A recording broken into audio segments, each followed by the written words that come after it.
अस्सलाम वालेकुम fish farmers. आज आपके साथ एक इन्फॉर्मेशन शेयर करना चाहता हूँ जो कि ख़ुद मैं ये अप्लाई भी कर रहा हूँ। मेरे फार्म जो हैं इनका पानी मटियाला रहता है। टर्बिडिटी जो है वो through out the year maintain रही है, उसको मैं किसी तरह भी टैकल नहीं कर सका। जिप्सम भी डाला और यूरिया और फर्टिलाइज़र जो DAP है वो भी मैं इस्तेमाल करता रहा। अब इस बार जो मेरे फार्म खाली हो चुके हैं, जिनमें से मछली मैंने पकड़ा दी है, तो उसके नीचे ये जो घास, जंगली घास इसे कहते हैं, ये इस तरह खुदकार तरीके से ये उग जाती है आपके पॉन्ड्स के किनारों के ऊपर। तो इसका बीज नहीं मिलता बाज़ार से, तो इसको ऐसे ही उखाड़ के, तो तिनका तिनका करके, जो अभी थोड़ा गीला फार्म हो लेकिन पानी खुश्क हो चुका हो, तो उसमें आप ये लगाना शुरू कर दें। एक लगा के ऊपर पाँव के साथ थोड़ा सा उसे दबा दें ताकि जो जड़ें हैं वो मिट्टी में धंस जाएं।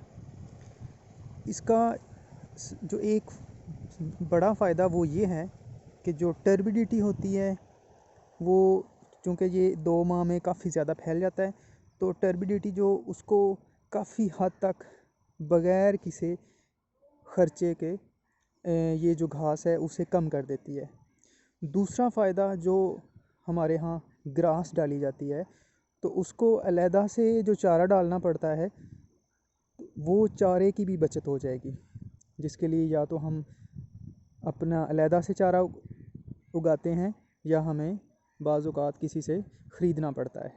तो ये फ्री का हमें चारा भी मैसर हो जाता है और इस तरह ये जो पानी का टर्बिडिटी का मसला होता है वो भी हल हो जाता है।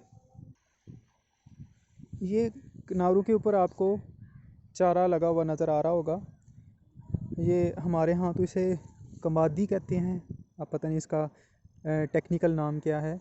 इसकी जड़ें लगा देते हैं तो ये आप देख लें, इतनी ज़्यादा एक्सट्रीम सर्दी में भी इनकी ग्रोथ तो कम हो गई है, लेकिन ये सड़ेगा नहीं, मतलब ख़राब नहीं होगा। और जो ही टेम्परेचर मेंटेन होगा, ये इसकी और बहुत अच्छी और तेज़ी से इसकी बढ़ोतरी होती है। और एक तरफ से काटना शुरू कर दें तो जब दूसरी तरफ जाते हैं 15-20 दिन, तो उसके बाद ये इतनी तेज़ी से ग्रो करती है कि आप इसे दोबारा काट के अपनी मछलियों को डाल सकते हैं। इससे एक तो बंद भी मज़बूत रहते हैं, और जो बंद जिस तरह वो मिट्टी जो उसमें चली जाती है वो भी नहीं जाती। जैसे कि ये आप देख रहे हैं यहाँ पे ये घास लगी हुई है, तो इस नर्सरी का पानी जो है वो सब्ज़ ही रहता है, और जो मछली की ग्रोथ है वो बड़ी आइडियल होती है।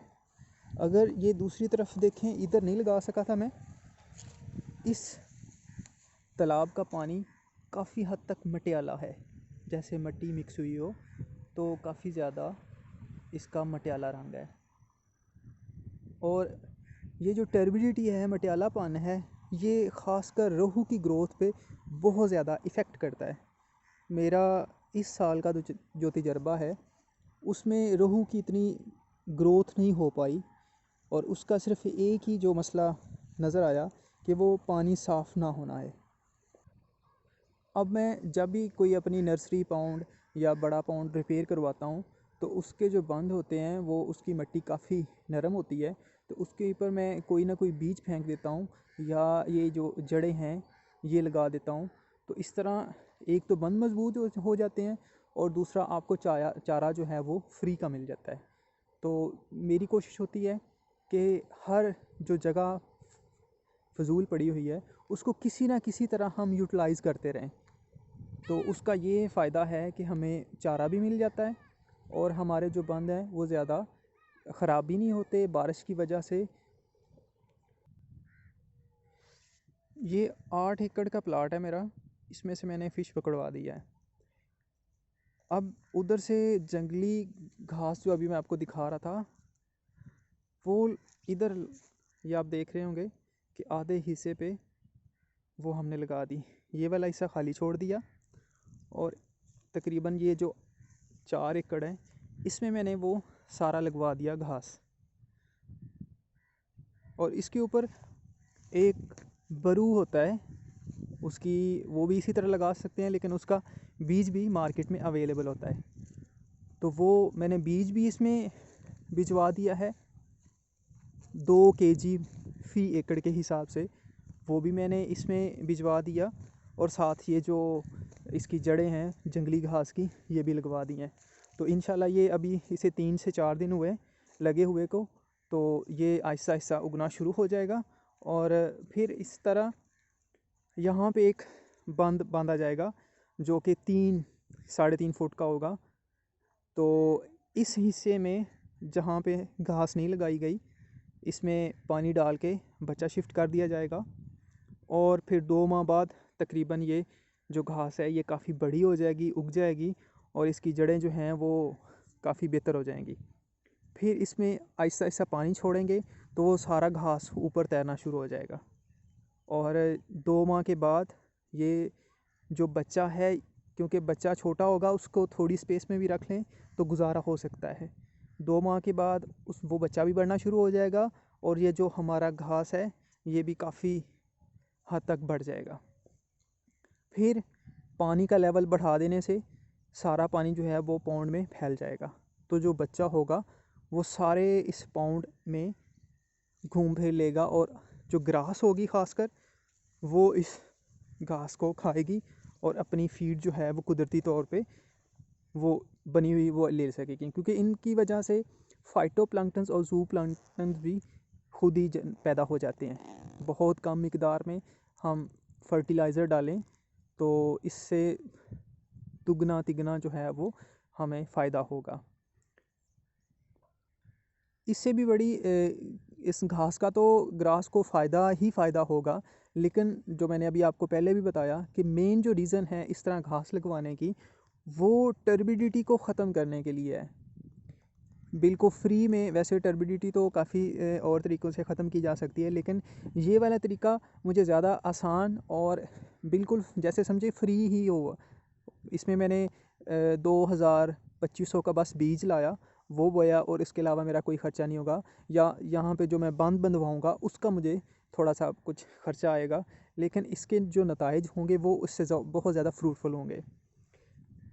पानी का जो मटियालापन है उस वजह से मेरा रोहू इस साल इस सीज़न में उसकी ग्रोथ बिलो एवरेज रही। और उसको टैकल करने के लिए ये जो काम कर रहा हूँ ये सिर्फ उसको टैकल करने के लिए है। जो घास पैदा होगी और ग्रास उसे खाएगा वो तो इसका सेकेंडरी एक बेनिफिट है, वो भी बहुत अच्छा बेनिफिट है। लेकिन जो मेरा प्राइमरी फोकस है वो इस पानी को साफ़ करने के लिए ये मैंने काम शुरू किया है। और इंशाल्लाह इससे बहुत अच्छे नताइज मिलेंगे, क्योंकि 1-2 ऐसे सीनियर फार्मर्स हैं जो काफ़ी देर से ये काम कर रहे हैं। तो वो अपने पाउंड्स में इसी तरह घास जो है वो बीज देते हैं। तो इस तरह ये मैंने भी इस साल किया है। ये ज़रा करीब होकर आपको दिखाना चाह रहा हूँ कि देखें, ये इसकी जड़ें जो हैं वो अभी से थोड़ी हरी होना शुरू हो गई हैं। तो इंशाल्लाह ये जल्द ही, बस मौसम आजकल बहुत सर्द है तो हर पौधे की जो ग्रोथ है वो तो रुक जाती है, लेकिन इंशाल्लाह ये जैसे धूप मज़ीद कुछ बेहतर होगी तो ये जो घास का बीज हल्का सा नज़र आ रहा है ये भी उगना शुरू हो जाएगा बरू का। और बाकी ये जो जंगली घास है ये भी, जिसकी जड़ें अभी लगाई हुई हैं, तो ये भी इंशाल्लाह जल्दी ये उगना शुरू हो जाएंगी। और इसको लगाने का बिल्कुल आसान सा तरीका, जैसे आप देख रहे हैं पाँव लगे हुए हैं, तो बस ये ऐसे तिनका तिनका करके फेंकते जाएं और इसके ऊपर ऐसे पाँव के साथ इसे ज़रा दबा दें ताकि ये मिट्टी में इसकी जड़ें जो हैं वो धंस जाएं और इसकी ग्रोथ जो है वो जल्दी शुरू हो जाए। तो ये इस तरह मैंने अपने 4 एकड़ में ये मैंने लगवा दिया है, और जो उस तरफ के 4 एकड़ है वो खाली पड़े हुए हैं। तो इंशाल्लाह वो बहुत जल्द, जैसे ही कुछ मौसम बेहतर होता है तो इसमें पानी थोड़ा सा भर के तो जो सीड है वो हम इंशाल्लाह जल्द ही इसमें शिफ्ट कर देंगे। जज़ाकल्लाह।